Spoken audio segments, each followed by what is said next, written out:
আপনার যদি pan card হারিয়ে গিয়ে থাকে অথবা নষ্ট হয়ে যায়, অথবা যদি আপনি প্যান কার্ডের জন্য অ্যাপ্লিকেশান করেছিলেন অনলাইনে কিন্তু আপনার প্যান কার্ডটি আপনার বাড়িতে পৌঁছায়নি, খুব সহজে আপনি আপনার প্যান কার্ডটি রিপ্রিন্ট করে নিতে পারবেন।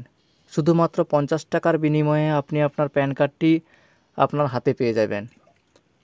এবং কিভাবে পাবেন সেই বিষয়ে বিস্তারিত আলোচনা করব এই ভিডিওতে, তাই ভিডিওটা স্কিপ না করে শেষ পর্যন্ত দেখুন। ভালো লাগলে ভিডিওটাকে লাইক করে চ্যানেলটাকে সাবস্ক্রাইব করে দেবেন এবং পাশে থাকা বেল আইকনটি অল করে দেবেন। চলুন তাহলে দেখে নেওয়া যাক। প্রথমে আপনারা যে কোনো একটি ব্রাউজার ওপেন করবেন, সার্চ বক্সে সার্চ করবেন প্যান কার্ড রিপ্রিন্ট লিখে। সার্চ করার পর দেখুন প্রথম যে অপশানটা আসছে request for reprint of pan card NSDL। আপনার যে প্যান কার্ডটি আগে ছিল, প্যান কার্ডের ব্যাক সাইডে সংস্থার নামটি দেওয়া আছে, যে সংস্থা থেকে আপনার প্যান কার্ডটি হয়েছে। অর্থাৎ যদি NSDL হয় NSDL লেখা থাকবে, আর যদি UTI হয় UTI থাকবে।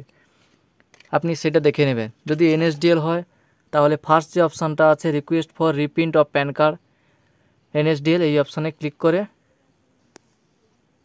আপনার প্যান কার্ডের নাম্বারটা দিয়ে দেবেন, আধার নাম্বারটা দিয়ে দেবেন, ডেট অফ বার্থ অর্থাৎ আপনার জন্ম মাসটা দেবেন এবং ইয়ারটা দেবেন। তারপরে টার্ম অ্যান্ড কন্ডিশন এখানে ঠিকমার্ক দিয়ে নিচের দিকে দেখুন দেখাচ্ছে I am not a robot, এই অপশানে ঠিকমার্ক দিয়ে সাবমিট এই অপশানে ক্লিক করে নিতে পারবেন। বর্তমানে আমি আপনাদের দেখাবো UTI থেকে কিভাবে আপনারা প্যান কার্ড রিপ্রিন্ট করবেন। দেখুন পেজটাকে স্ক্রল করার পরে নিচের দিকে আছে pan card application for reprint, এই অপশানে ক্লিক করে দেবেন। এই অপশানে ক্লিক করা দেওয়ার পর দেখুন প্যান সার্ভিস পোর্টাল দেখাচ্ছে উপর দিকে। পেজটাকে স্ক্রল করবেন, স্ক্রল করার পর দেখুন নিচের দিকে দুটো অপশান আছে। ফার্স্ট যে অপশানটা আছে রিপ্রিন্ট প্যান কার্ড, এই অপশানে ক্লিক করবেন। এই অপশানে ক্লিক করার পর উপরে লেখা আছে facility for reprint of pan card. এখানে আপনার প্যান কার্ডের নাম্বারটি দিয়ে দেবেন। প্যান কার্ডের নাম্বারটি দেওয়ার পর এখানে আধার নাম্বার না দিলেও কোনো অসুবিধা নেই। প্যান কার্ডের নাম্বারটি দেওয়ার পর আপনার ডেট অফ বার্থ অর্থাৎ জন্ম মাস এবং সালটা দিয়ে দিবেন, দিয়ে ক্যাপচা কোডটি দিয়ে সাবমিট এই অপশানে ক্লিক করবেন। সাবমিট এই অপশানে ক্লিক করার পর দেখুন এখানে দেখাচ্ছে information please verify your contact details, okay করে দেবেন। ওকে করে দেওয়ার পর দেখুন এখানে আপনার প্যান কার্ডের যে মোবাইল নাম্বারটা লিঙ্ক করা আছে এবং ইমেল আইডি যেটা লিঙ্ক করা আছে সেটা দেখাবে। এখানে কমিউনিকেশান অ্যাড্রেস অর্থাৎ আপনার প্যান কার্ডে যে অ্যাড্রেসটা দেওয়া ছিল সেই অ্যাড্রেসটা এখানে দেখাবে। অর্থাৎ এখান থেকে আপনি রিপ্রিন্ট করলে আপনার এই অ্যাড্রেসের মাধ্যমে আপনার প্যান কার্ডটি আপনার বাড়িতে পৌঁছে যাবে। এখানে আপনি এবার ক্যাপচা কোডটা দিয়ে দিবেন। আমি ক্যাপচা কোডটা দিয়ে দিলাম। ক্যাপচা কোডটি দেওয়ার পর দেখুন মোড অফ OTP অর্থাৎ আপনি OTP ভেরিফাই করার পরে আপনার প্যান কার্ডটি রিপ্রিন্ট করতে পারবেন।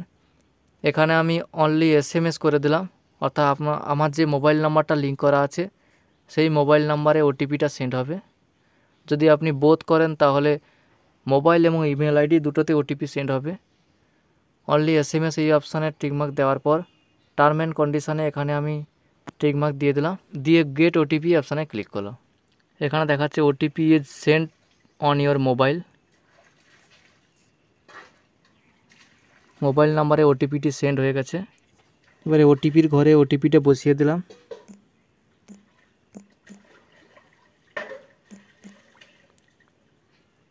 OTPটা বসিয়ে দেওয়ার পর সাবমিট এই অপশানে ক্লিক করে দেবেন। সাবমিট এই অপশানে ক্লিক করার পর এখানে দেখুন ডেটটা দেখাচ্ছে প্যান রিপ্রিন্ট পেমেন্ট 50 টাকা দিতে হবে। এখানে আপনি আপনার মোবাইল নাম্বার দিতে পারেন এবং বিল ডাক্স এই অপশানে ক্লিক করে কনফার্ম পেমেন্ট এই অপশানে ক্লিক করে দেবেন। এই অপশানে ক্লিক করার পর এখানে পেমেন্ট অপশানগুলো চলে এসছে। এখানে আপনি net banking, debit card, credit card বা QR কোড এর মাধ্যমে পেমেন্ট করতে পারেন। এরপরে মেক পেমেন্ট এই অপশানে ক্লিক করে QR কোড স্ক্যান করে পেমেন্টটা করে দেবেন। পেমেন্ট করে দেওয়ার পরে একটা রিসিভ কপি এখানে ডাউনলোড অপশান চলে আসবে, সেই রিসিভ কপিটা আপনি ডাউনলোড করে রাখবেন। পরবর্তীকালে আপনি স্ট্যাটাস চেক করতে পারবেন।